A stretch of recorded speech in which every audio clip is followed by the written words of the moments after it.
Welcome to this explainer from Forge College. Now, if you recall our last lesson on Introduction to Continuous Integration for Smart Contracts, we were busy automating things. But today, we're kind of pivoting.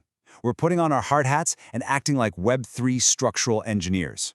Our mission is optimizing data handling on Solana by applying advanced serialization.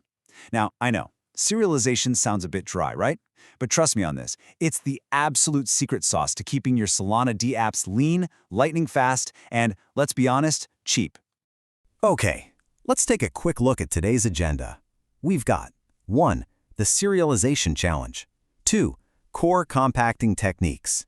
3. Real-World Smart Packing. 4. The Toolbox Mental Model. And finally, 5. Migration and Next Steps. Section 1. The Serialization Challenge, Why Every Byte Counts. So to really get why we're doing this, you have to remember that space on Solana is definitely not free. Persistent storage costs rent, and you have these incredibly strict compute limits per transaction. If you go with naive serialization, where every single variable gets this massive fixed-size slot no matter what's actually inside it, it's literally like shipping a mostly empty 8-byte steel shipping container just to transport a tiny number like 5. It's a fantastic way to rapidly drain your wallet. Advanced serialization, on the other hand, acts more like custom-fit foam packaging. It perfectly hugs your data, shrinks the footprint, and saves you some serious LAN ports.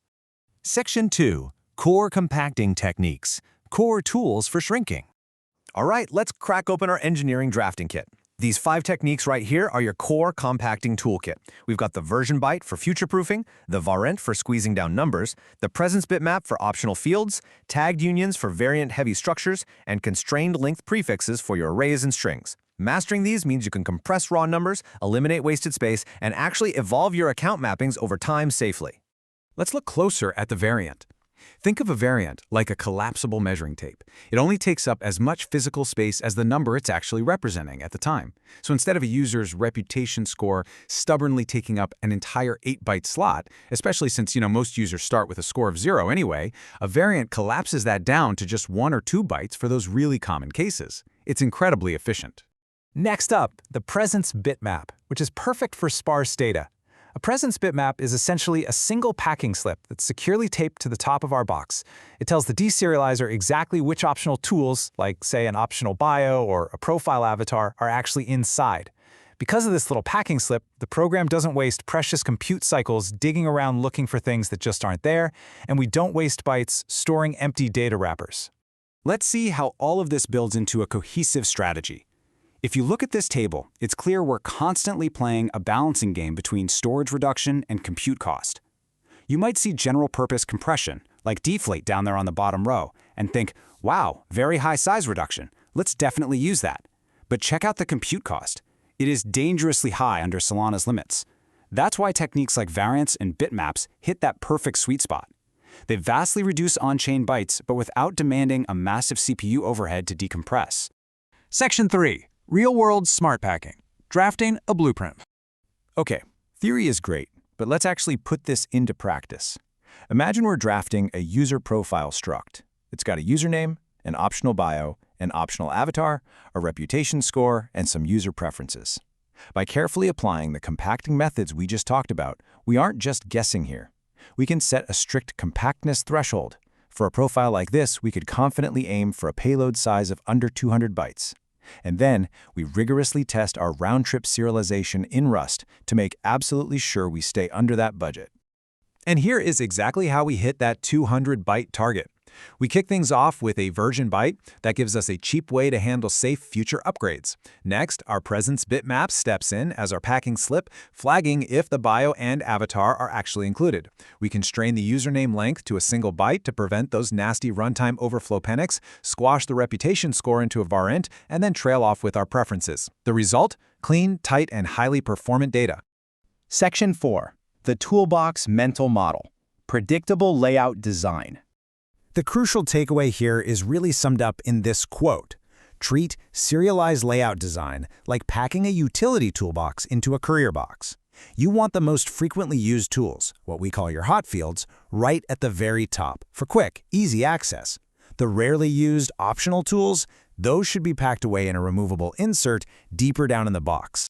Following this blueprint means we always execute these 4 specific steps. Number 1, identify your hot fields, the stuff read on every single axis, and place them at predictable, fixed offsets at the start of your layout. That makes for incredibly fast parsing. Number 2, push all variable length and optional content to trailing segments so they don't mess up that quick access layout. Number 3, decide on your evolution model. And number 4, always honestly estimate your cost trade-offs between storage size and compute cost. Section 5, Migration and Next Steps. Future-proofing data. Here's the reality of development, right? Even the best packed box eventually needs an upgrade. And when you upgrade your struct, you've got to choose your evolution model. On one side, we have migration on first access. You rewrite the account layout the very first time a user interacts with the new smart contract. This trades deployment simplicity for a one-time compute cost. On the flip side, we have multi-version runtime compatibility. Here, you build a complex compatibility shim that transparently reads both old and new versions. Sure, it saves LAM ports, but it vastly increases your code complexity. And honestly, nobody wants to debug that on a Friday afternoon. If we go with migration on first access, this timeline outlines exactly how it plays out. Remember that single version byte we added at the very beginning of our layout? Well, that acts as our super cheap dispatch trigger. We detect a V1 layout, trigger the version byte, safely construct the new V2 layout in memory, and then write that new V2 layout back to the on-chain account. It is centralized, it's clean, and it keeps your steady-state parsing logic wonderfully simple. So I'm going to leave you with a provocative question. When planning your next dApp upgrade, how exactly will you balance your persistent storage budget against Solana's strict per-access compute limits? The choices you make in your layout literally define your application's scalability and its costs. As you take these reusable serialization primitives into our next lesson on handling large data sets with workflow automation, make sure to visit Forge College. You can dive deeper into this whole engineering balancing act and check out our other specialized Web3 learning programs. Because ultimately, mastering these exact trade-offs is what separates good Web3 developers from great ones. Thanks for joining me on this explainer, and happy building.